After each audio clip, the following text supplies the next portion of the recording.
Hey, welcome to EPN. My name is Victor Lucas, and we bring you the latest in everything cool every single day. And I want to dedicate this rundown to my friends Bob and Minna, who came all the way to Rome to help me celebrate my birthday. Thank you so much for coming out. This rundown is all yours.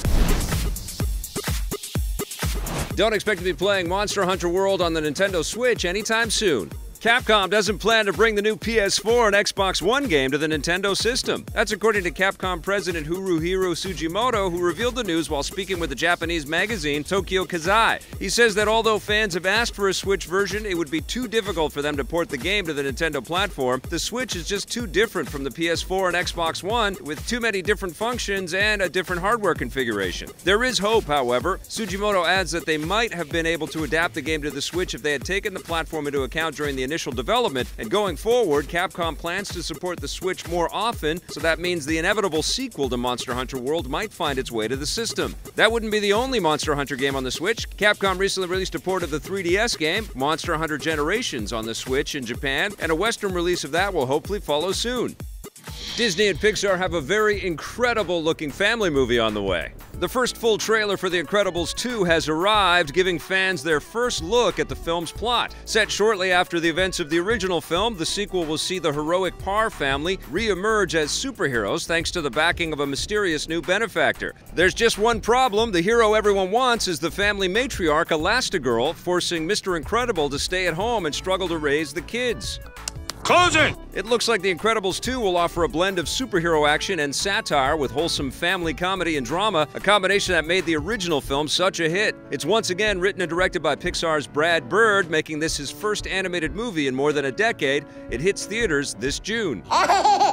And the world just can't get enough superheroes because over on the small screen, the DC Universe is expanding. The CW, which currently airs Arrow, The Flash, Supergirl, Legends of Tomorrow, and the new Black Lightning, wants even more superhero shows. The network's president, Mark Pedowitz, has announced that they're expanding their primetime slate of new shows from 5 nights a week to 6, opening up new time slots that they plan to fill with new DC shows. They haven't revealed what those shows might be, but we can guess that they'll be produced by Greg Berlanti and the rest of the team behind all their other DC shows. Berlanti is currently working on a live-action Teen Titans series, but not for the CW. It'll debut on the new DC-specific subscription streaming service, which will also include many of the CW shows. That arrives next year. 20th Century Fox has delayed 2 of its biggest movies of the year. The studio has pushed back the manga-inspired science fiction movie Alita Battle Angel, as well as the upcoming reboot of the Predator franchise from Iron Man 3 director Shane Black. Alita Battle Angel was slated to arrive this July, but has been delayed to December 21st. Fox hasn't said why they're pushing the film, but the good news is that this will give director Robert Rodriguez and producer James Cameron more time to work on the film's special effects. When the first trailer debuted a few months ago, many complained about the goofy eyes on the main character, so they could fix that if they want. That part's up to you. The other Fox delay isn't quite as long. You son of a bitch. The new Predator film was set to arrive in June, but will now be unmasked on September 14th. Few details about the film are known at this point, other than the fact that it will see a new group of humans battle the Predator on present-day Earth. Because Shane Black is making it, you can expect loads of witty dialogue and humor. She said, me too! Mine's as big as a house!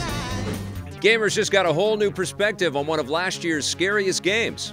A new first-person mode has been added to The Evil Within 2. It's available now as a free update for all platforms and allows fans to replay the entire game from start to finish with a first-person perspective. Best of all, you'll be able to switch back and forth between the new first-person mode and the original third-person mode on the fly, so you won't have to start over if you want a new point of view. Producer Shinsaku Ohara says it was a difficult task to create the new first-person perspective, given that the game and its assets weren't designed with first-person in mind, so players might encounter things that don't look quite right in a few places. This obviously follows in the footsteps of the very successful Resident Evil 7, which renewed interest in the first-person perspective in the horror genre. This new mode would also look great in VR, just saying.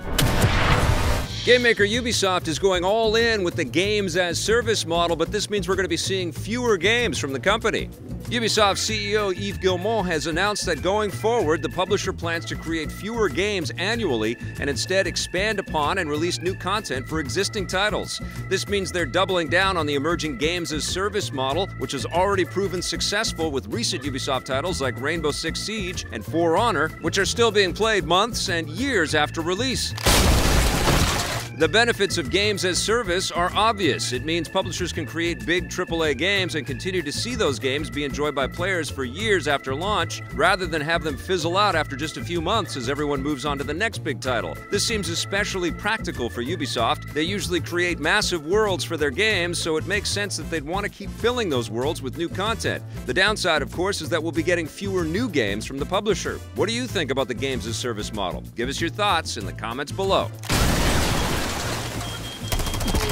Go, breach!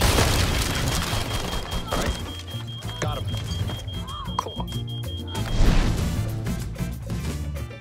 And that wraps us up for the rundown. Thank you so much for watching. We'll be back again tomorrow with a brand new episode for you. But in the meantime, we've got lots of other content for you to check out, so please do that. And if you dig it, hit subscribe, that little bell, and if you're so inclined, that sponsorship button too.